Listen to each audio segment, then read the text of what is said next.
Muy bien, primero que nada, muchas gracias por darme la oportunidad de darles una revisión del tratamiento actual del dolor torácico no cardíaco. Es una área que me ha interesado durante más de una década, puedo decir. Y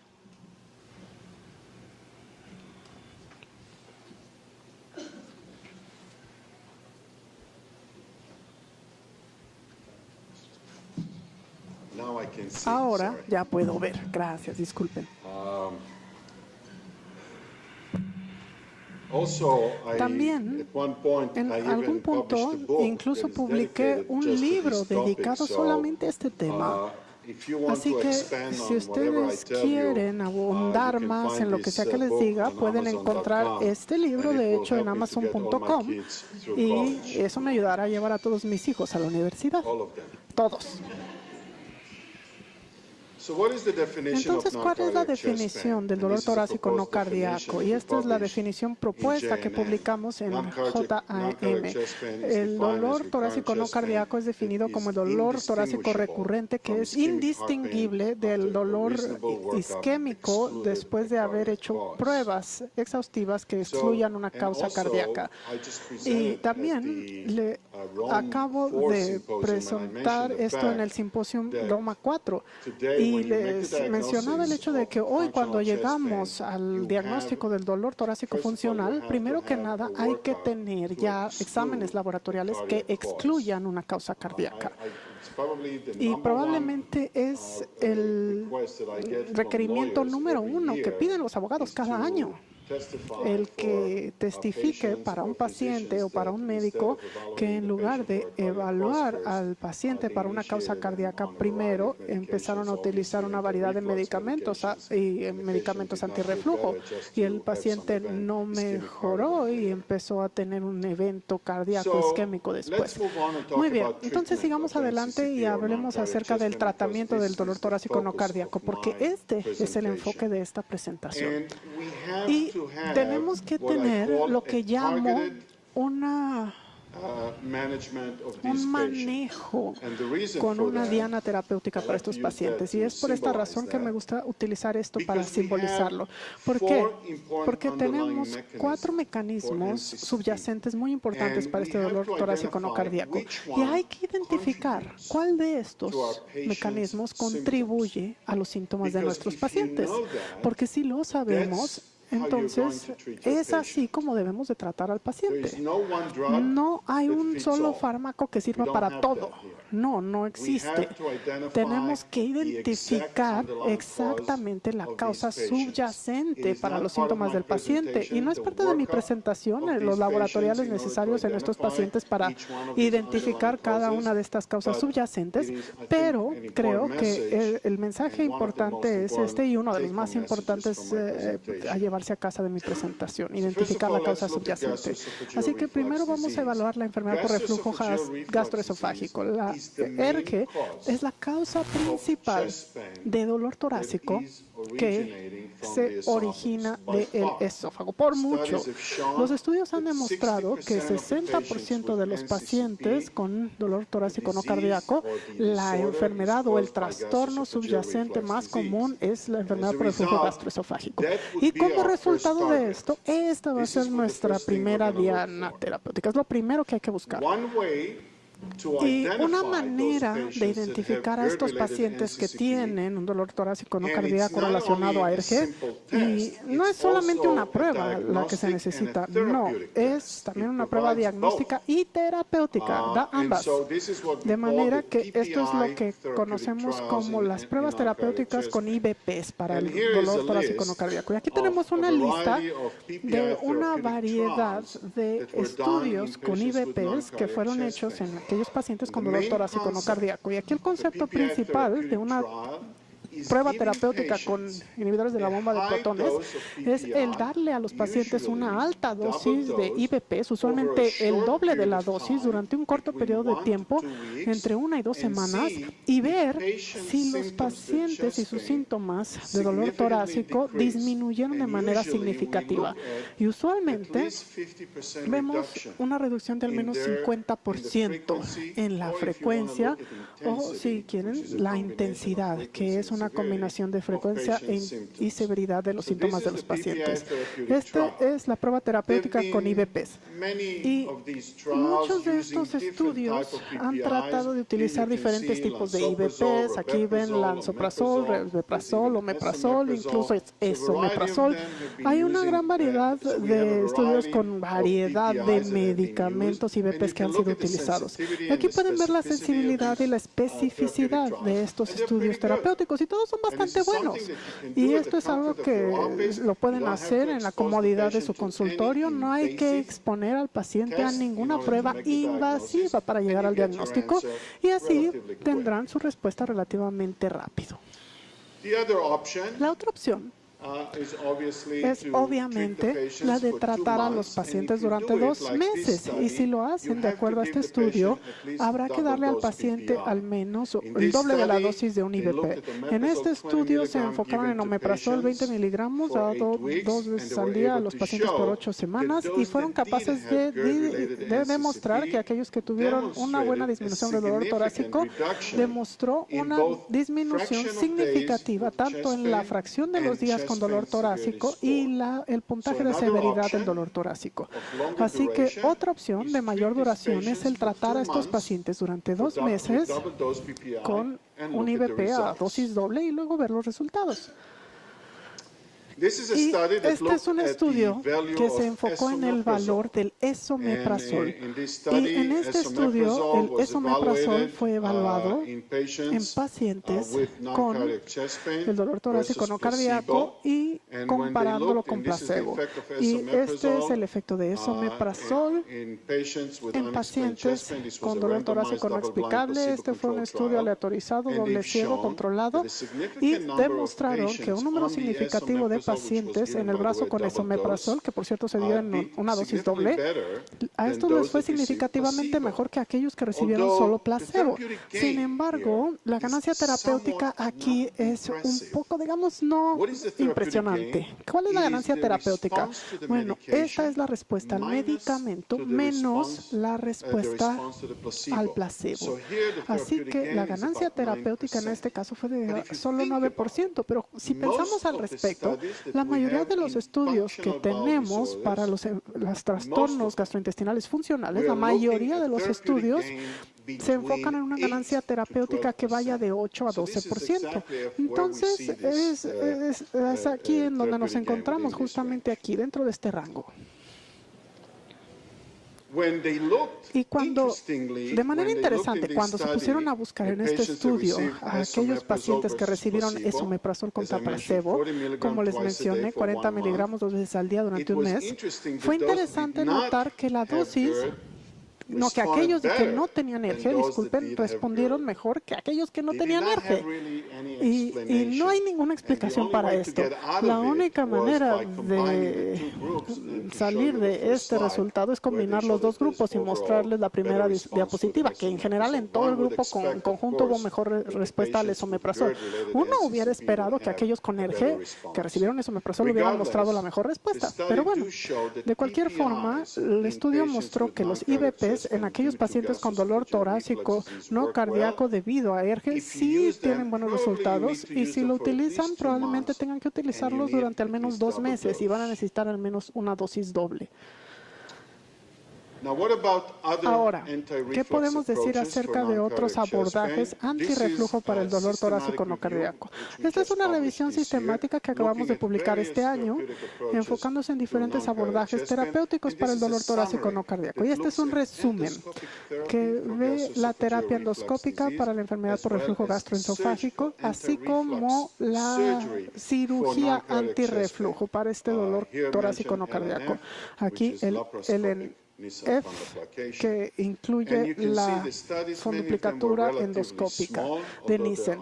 Y vean que el número es relativamente pequeño en la mayoría de los estudios, pero la mayoría de estos son estudios con etiqueta abierta. Ninguno fue aleatorizado.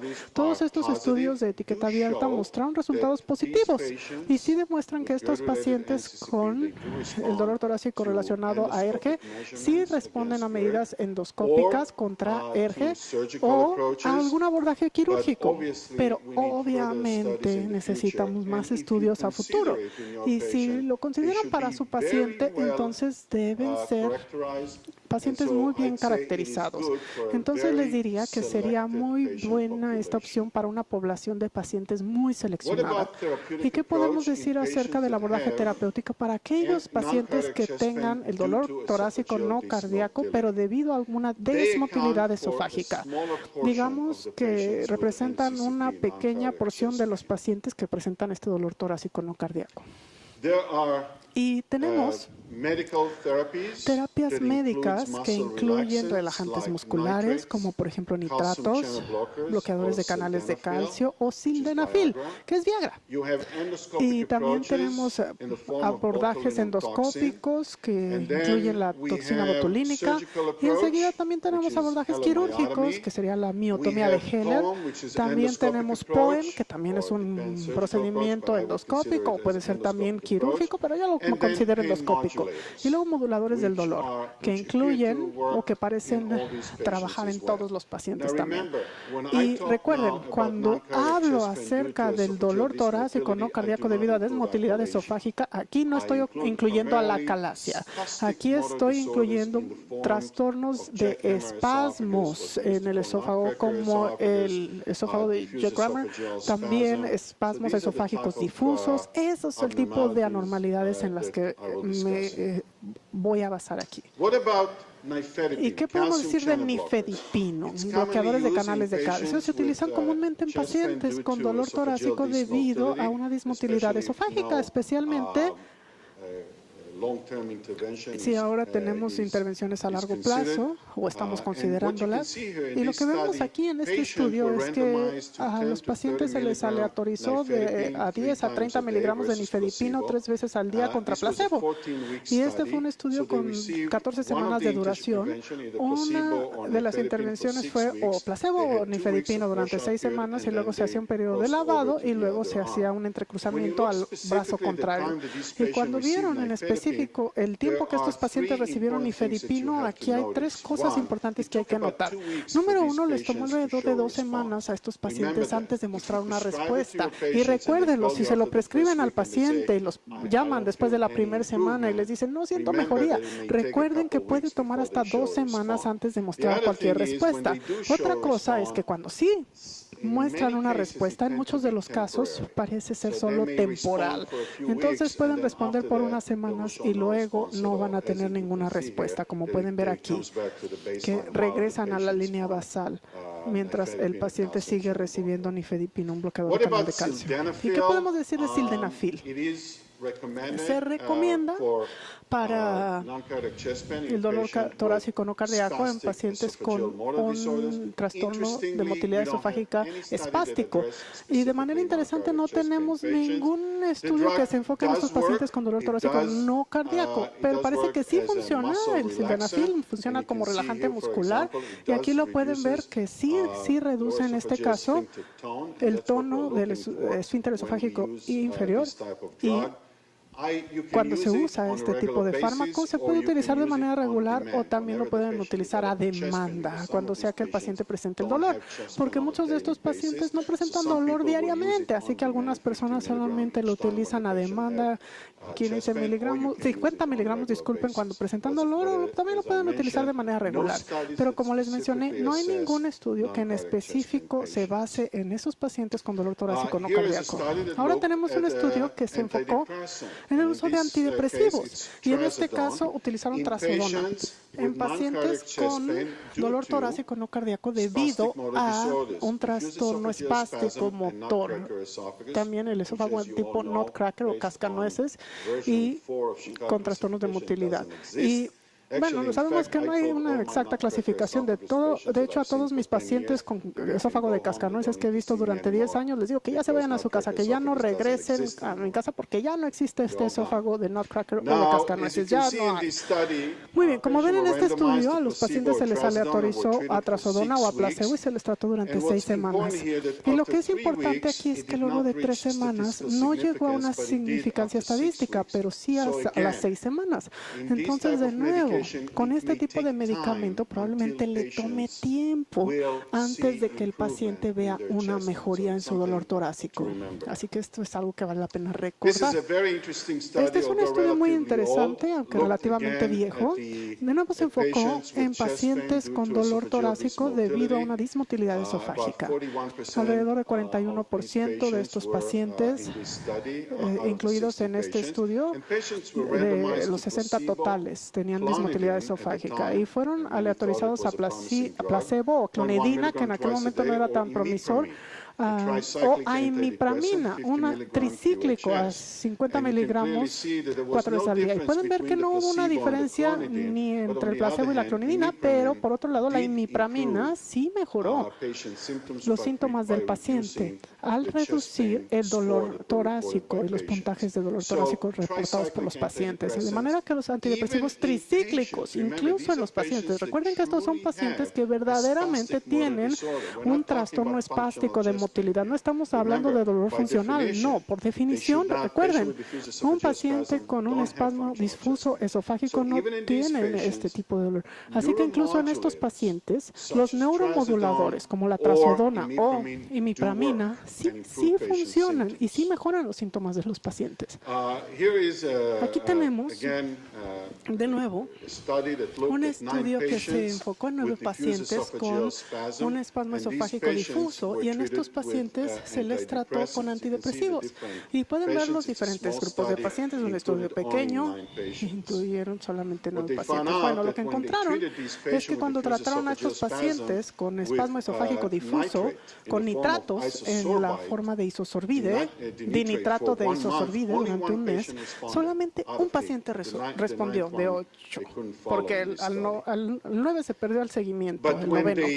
Pero cuando los convirtieron y le dieron un antidepresivo en la forma de trazodona, 50 miligramos al momento de dormir, 8 de 9 sí respondieron. Esto sugiere que el relajante muscular, de hecho, hizo un peor trabajo en este estudio que los antidepresivos. Y aquí tenemos un ejemplo en el cual el paciente en A tiene esa imagen típica en tornillo del espasmo esofágico y luego de recibir el antidepresivo desaparece esa imagen, pero también sabemos que esto puede ir y venir por sí mismo, entonces no necesariamente demuestra un efecto, pero sí creo que es una imagen muy impresionante que se ve bonita la radiografía. Ahora, los antidepresivos tricíclicos también han demostrado funcionar para el dolor torácico y la calasia. De nuevo, aquí no me voy a basar en la calasia, no, pero también pensé que era interesante este estudio porque es el único estudio que tenemos publicado por el famoso Ray Klaus, que es el padre de la manometría de alta resolución, pero nunca lo publicó realmente, solamente en un abstract. Pero claramente muestra aquí que los pacientes con acalasia y dolor torácico que reciben un antidepresivo, ya sea nortriptilina o amitriptilina o desipramina, su dolor torácico sí respondió a estos antidepresivos. Ahora tenemos un estudio mostrando el efecto de la toxina botulínica y su inyección en la parte inferior del esófago. Y hay diferentes protocolos de cómo utilizarla. Algunos lo utilizan a los 2 centímetros por encima de la unión gastroesofágica, otros a los 5 centímetros, porque recuerden, estos no son pacientes con acalasia, no. Son pacientes que tienen un trastorno espástico motor. Y hay algunos pacientes en los cuales hacemos 4 inyecciones en 4 cuadrantes del esófago.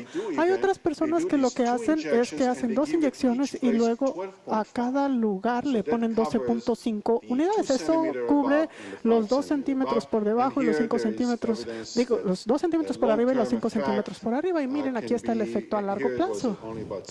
Aquí solamente duró como 7 meses, pero parece que sí funciona luego de la inyección de toxina botulínica. ¿Y qué podemos decir?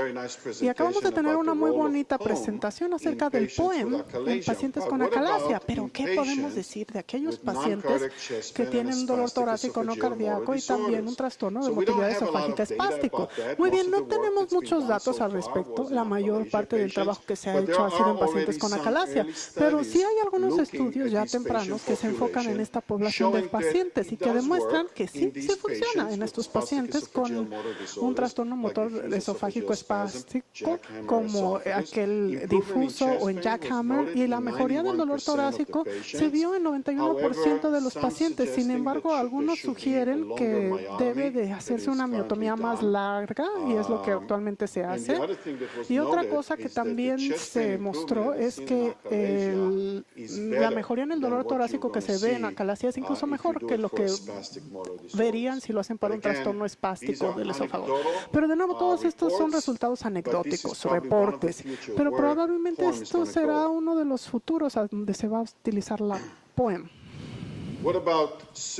¿Y ahora qué podemos decir de la cirugía para aquellos pacientes con dolor torácico no cardíaco con trastornos de motilidad espástica como una miotomía de Heller larga?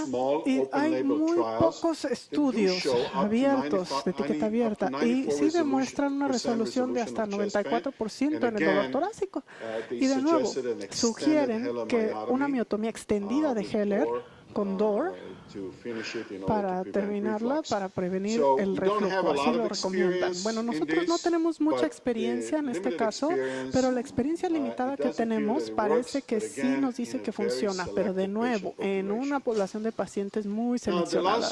Ahora, el último que me gustaría cubrir aquí es el dolor torácico funcional o la hipersensibilidad esofágica, que también es otra causa muy común del dolor torácico no cardíaco. De hecho, es la segunda más común luego de la enfermedad por reflujo gastroesofágico.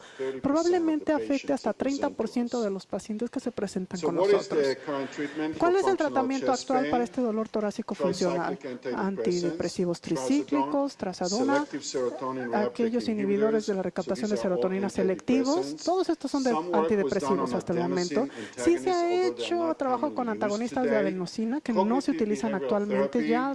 Terapia cognitivo-conductual, hipnoterapia también es una variante de intervenciones psicológicas que parece que sí funcionan para este tipo de dolor, y otra de nuevo también terapia alternativa complementaria. Actualmente en nuestro centro de esófago nosotros sí tenemos un abordaje completo con dolor torácico, esofágico o no esofágico, y desde que llega el paciente tenemos a una enfermera, una navegadora que nos ayuda a coordinar no solamente las visitas con el especialista gastrointestinal, un psicólogo, un acupunturista y una persona que maneje todas estas cuestiones de salud y las citas. Y probablemente este será un mejor abordaje que solamente una persona que nada más vea a este paciente. Este es un estudio que publicamos hace un par de años que muestra los diferentes abordajes terapéuticos que tenemos para el dolor torácico no cardíaco. Esta tabla en específico se enfoca en RCTs, o sea, estudios clínicos aleatorizados controlados, y ustedes verán que en este caso sí se enfocaron en el dolor torácico no cardíaco. Y en general todos estos medicamentos, los moduladores del dolor en términos de tricíclicos, trazodona y los IRSS, sí funcionan. También tenemos un estudio con otro medicamento que les voy a mostrar en un minuto que sí funciona en pacientes con el dolor torácico no cardíaco y que parece que funciona sobre los receptores de adenosina. Ahora, esto es de nuestra revisión sistemática que publicamos este año, viendo todos los medicamentos psicotrópicos para el dolor torácico no cardíaco en estos pacientes o en pacientes que tuvieron dolor torácico funcional. Y pueden ver que hay una variedad aquí de antidepresivos. Y en la parte final vemos benzodiazepinas como alprazolam y clonazepam.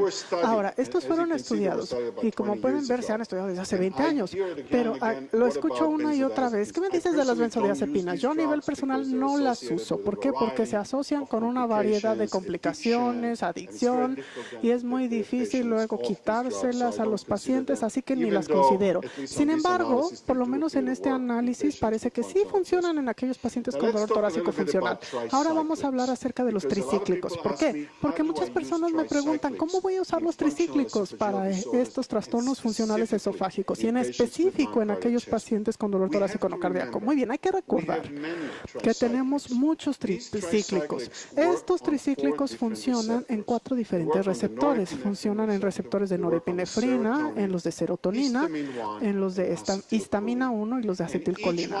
Y cada uno de estos receptores tiene diferente afinidad a estos receptores. La afinidad es la que determina la eficacia del medicamento, pero al mismo tiempo determina cuál va a ser el perfil de efectos adversos que vamos a ver en este fármaco. Así, por ejemplo, si el tricíclico tiene una alta afinidad a los receptores de histamina 1, entonces vamos a ver más somnolencia.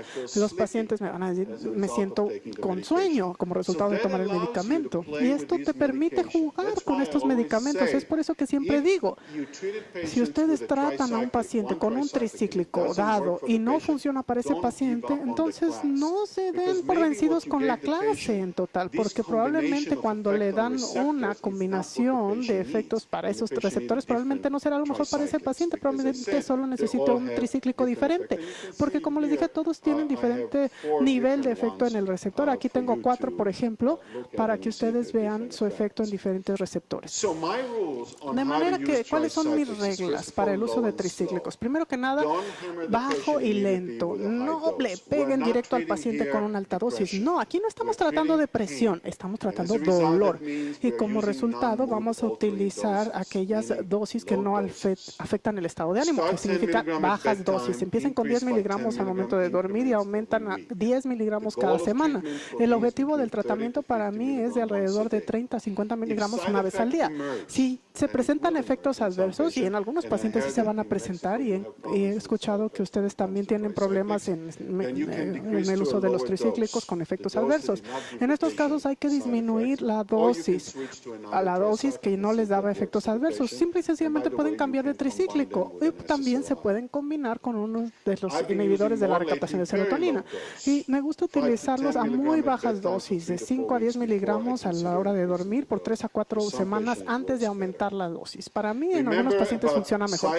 Y recuerden los efectos adversos. Los efectos adversos se ven definidos por la afinidad, de nuevo, del tricíclico a los diferentes receptores. Si ustedes tienen una mayor afinidad, entonces van a ver también más efectos adversos. Menor afinidad, menor efectos adversos de ese tipo. Muchos de nosotros vamos a empezar con las aminas secundarias porque tienen menor afinidad a los receptores y como resultado, entonces hay una menor probabilidad de que se presenten efectos adversos. Nortriptilina sería entonces mi primera opción, o desipramina. Los inhibidores de la recaptación de serotonina y de serotonina noradrenalina también funcionan en aquellos pacientes con dolor torácico no cardíaco. Aquí tenemos un estudio que se enfocó en sertralina, que es un IRSS, y mostró el uso de sertralina luego de 9 semanas. A los pacientes se les aleatorizó a placebo o a sertralina y sí demostró que sí mejora el dolor o el puntaje de dolor de los pacientes y a la par también el dolor torácico no cardíaco. ¿Y qué podemos decir de los SNRIs? Aquí tenemos venlafaxina, un nombre comercial Afaxer. Aquí se demostró que venlafaxina sí funciona muy bien con los pacientes con dolor torácico no cardíaco y fue publicado en el American Journal of Gastroenterology. Fue un estudio aleatorizado, controlado, con placebo y creó mucho entusiasmo acerca de los SNRIs, en específico venlafaxina, que es el nombre genérico. Parece que esta venlafaxina sí afecta la capacidad de los pacientes para quedarse dormidos. Entonces tendría mucho cuidado con esos pacientes con trastornos del sueño, aunque sí tengo algunos pacientes en los que sí funciona. Este es un estudio que revisó la jerarquía de antidepresivos para la reducción del dolor esofágico y la mejoría en la salud global. Venlafaxina fue el número 1, seguido por la sertralina, un IRSS, y los siguientes son los tricíclicos o trazodona. Y aquí tenemos un estudio, un metaanálisis, de nuevo demostrando que los antidepresivos sí funcionan para los síntomas psicológicos en pacientes con dolor torácico funcional y sí funcionan para el dolor en sí mismo. Desafortunadamente, nosotros hicimos este metaanálisis que publicamos el año pasado y vimos en específico a los inhibidores de la recaptación de serotonina. Ya les demostré que la sertralina sí funciona y aquí pueden ver el estudio, pero también, como pueden ver, estaba siendo muy exclusivo. Solamente les mostré un estudio y cuando se hace un metaanálisis para la recaptación de serotonina, de hecho se vio que no hacen un mejor trabajo que el placebo, desafortunadamente.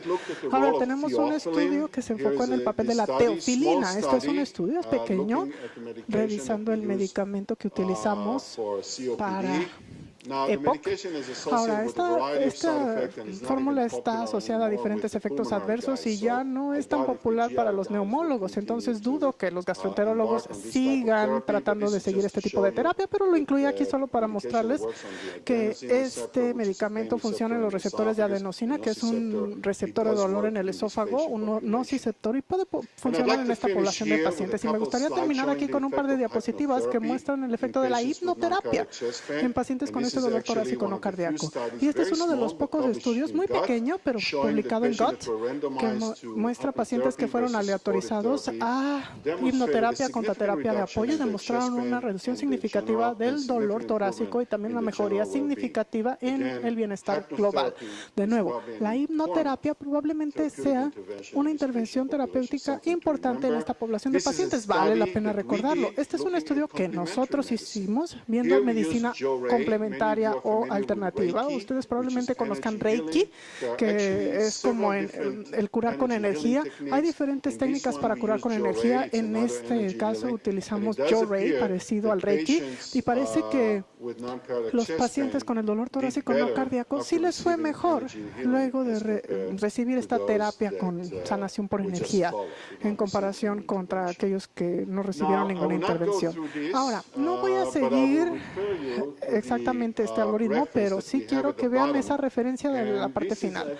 Y esto es el algoritmo de tratamiento que básicamente cubrí a lo largo de esta presentación, pero les pone todo en orden. Y esto lo acabamos de publicar en American Pharmacology and Therapeutics. Y nos da una manera de tratar a los pacientes paso a paso. Y me gustaría agradecerles por la oportunidad de presentar aquí.